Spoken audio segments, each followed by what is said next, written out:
Hello everyone, welcome to my channel. Today I want to take a step back and I just get through the journey since it started. So as you all know, I'm a new motorcycle rider, relatively new now, 3 years. And the journey started way back in 2022.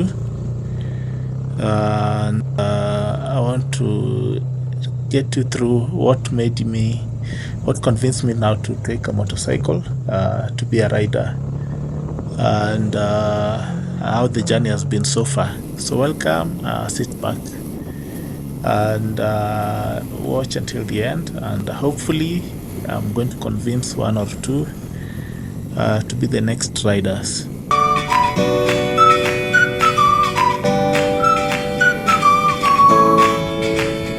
So in the hustle of everyday life, everyone seems to be stuck in the slow lane.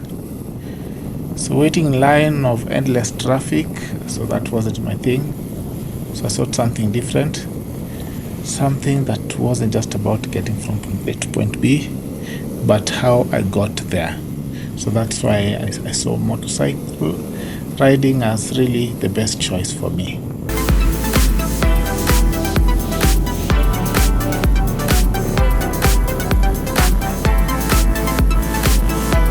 So as you probably know, most people told me it was too dangerous, too unpredictable. You have a young family. So I won't lie, I had some doubts about it and made me think twice. So the stories of accidents, particularly that year, 2022, in the AMD group, and close calls everywhere, really made me think about it. But there was something also about freedom that riders talked about, and that was what drew me in. I wanted freedom. I wanted to experience life in a different realm, and so motorcycle riding really was key.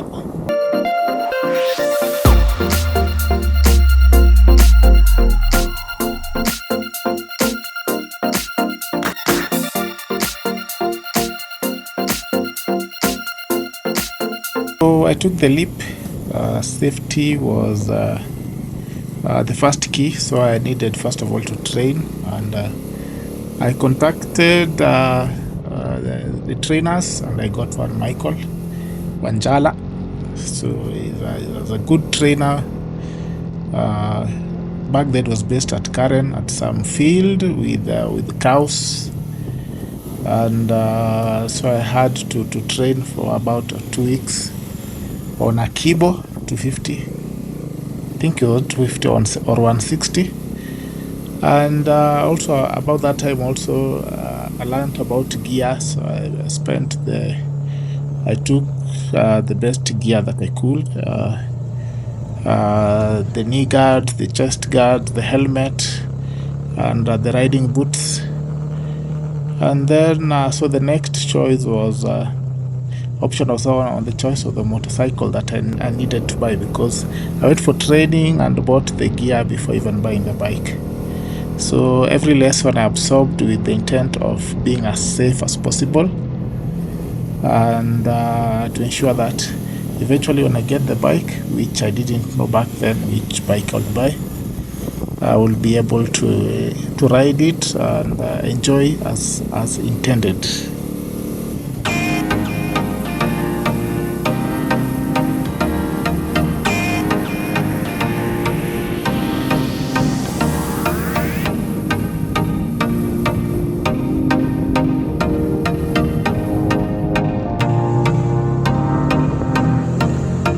So at the time, Tekken was being brought also into the market. So I visited Nairobi Power Bikes and had a view of the bikes, and so I was almost waiting for the next batch to see if I could buy the Tekken 250. But where I was going to buy gear, so at Throttle Pit Stop. So right now it's still along Langata Road. I know most of the bikers know him. He sells gears. So I got the helmet, the boots, and everything from him. The gloves, so everything I got from that shop. So when visiting, I saw he had a very interesting bike. And I asked him, which bike is this? And so when I realized it's called a Domina 400, I did more research. So the videos I was watching before about Tekken, so I switched now to Domina 400, but most of them were Indian videos, no translation, but then you could see the bike, what it can do. They had also some videos about races, the bike racing against other brands, and I liked it. And I liked it more because also I'd seen one physically at Throttle Pit Stop. And from there now I got direction to the dealership at KTM showroom at Enterprise Road. And from there now I realized the bikes had been ordered, had not arrived, the 2022 version. There was one remaining version for 2021. But then, given what I'd seen on videos about the upgrade for 2022, I decided let me wait. So the training was in June, July, but the bikes were coming in August. So I had my helmet with me in the house, the boots, everything.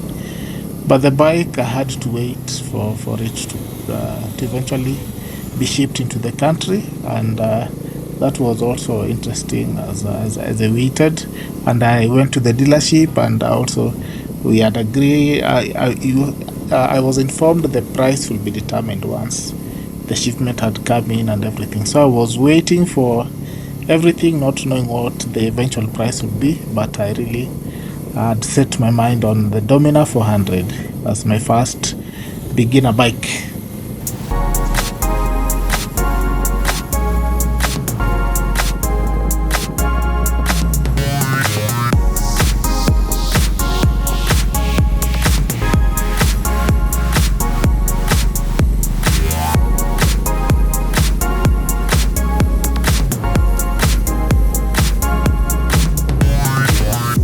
So after waiting, I got the Domina finally in August 25th, 2022. I can't forget. So I went there very early, around 10. We anticipating to get the bike very early so that I can go back to Ongata Rongai without so much traffic. Unfortunately, I don't know what was happening with the payment. They had to confirm, I don't know, from Dubai, whatnot. So it took a while. So by the time I was getting the bike, it was 5 p.m. So the funny thing is that so this is the first time now I'm riding on my own without an instructor around me, and it's a different bike. I had not ridden the Domina before, so it was a bit heavy, and not gotten used to like the EFI and how it functions. When you start the bike, don't give it gas, just press on the start button. So I was giving it gas, it's not starting. So I was wondering what's happening. Then eventually when I started riding, my mind was on the traffic. You know, as a first time rider, it's like you give your mind a lot of thoughts about what to anticipate without. So I was thinking, I hope there's no traffic. I'm hoping I'll be able to lane split. I'm calculating so many things in my head. But it went well. So during that first ride home, I met some bikers. That's why even I learned there's a Rongai Nyumba Kumi. So I met one of the riders, a vocal one, by the name Madanga. So I met at Galleria, and he saw this guy is a new bike, must be a new rider, and with a new bike with a paper number plate. So he stopped me and asked me, "Are you a new rider? Are you staying in Ongata Rongai? Oh, so give me your number. You have to join the Nyumba Kumi, whatnot."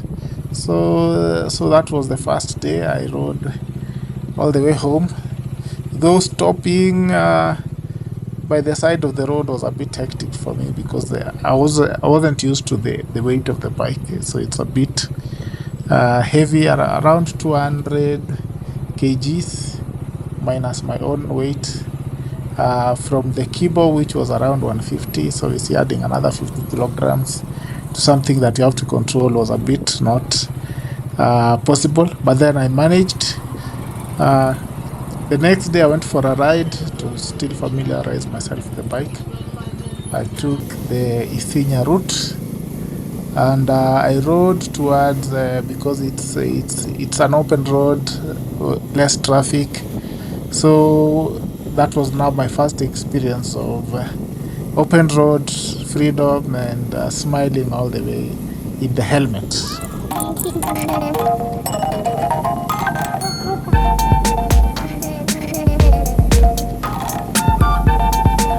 But I quickly found that there's a very strong bond between bikers. My interaction with these two riders that I met on the first day that I was riding, in fact, there was Madanga, then there was just another one just before I reached home, and he also wanted to recruit me to the Nyumba Kumi. And I told him I already met somebody, Madanga, and so he told me that I was in good hands, and he told me there's another rider in the neighborhood I'm staying that also owned a Domina. So, and they also shared the number. So slowly it's like I began understanding this unspoken bond that ties all riders. And soon I started enjoying. I explored different places that I thought I couldn't visit.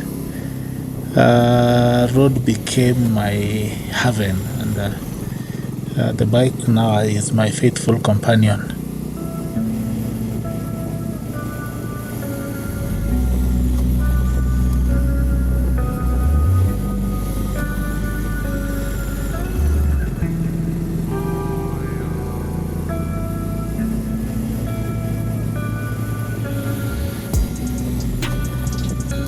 So this journey, it's now been 2 years.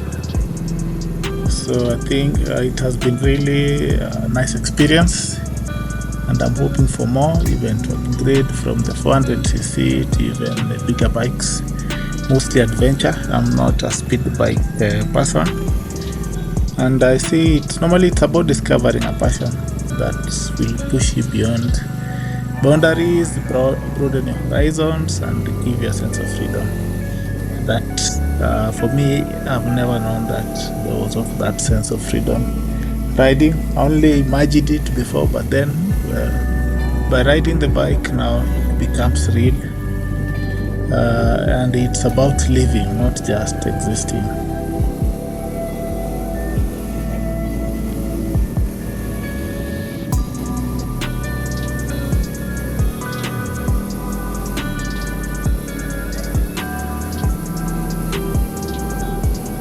So I've also participated like in group rides. So the first one, you are heading to Naivasha through Jambini, and it was organized by the coach himself, Michael. And interestingly, it also rained almost throughout the ride, and I really enjoyed. I had the gear, as you can see. I also had rain gear, and that really protected me, and I also learned a lot about riding as a group, the formations that you need to do on the road, and watching out for each other. So that brings about this. Again, it goes beyond just riding as a group, as I mentioned. It's that connection as riders that enables you also to see your life in a different perspective.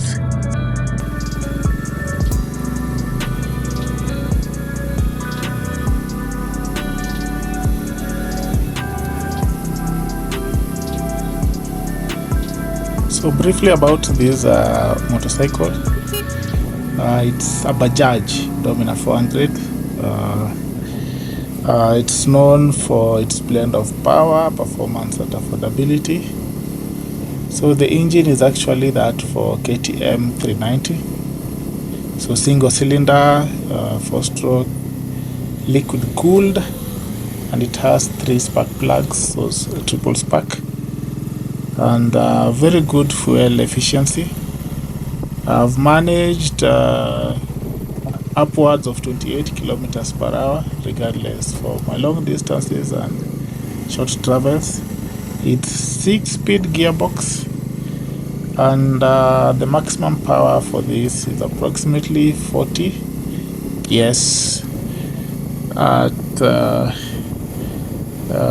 40 horsepower at around 8800 RPM, though mainly I maintain a low RPM and still manage good highway speeds.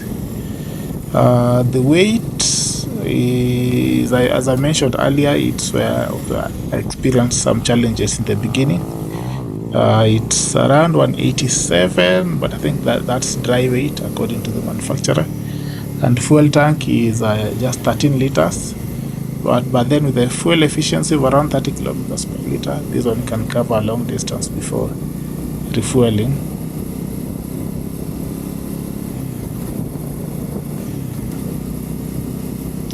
And now to everyone who's ever thought about riding but you're hesitant because of what you've heard, for me, just want to say this: it's not just about riding; it's about embracing life with both hands. Even when one of the hands is always on the throttle. So be courageous and go for that bike, and you live happily ever after with your ride. So thank you, and stay tuned for more videos. You can watch out for more videos about my travels, long distance, and also just daily travels.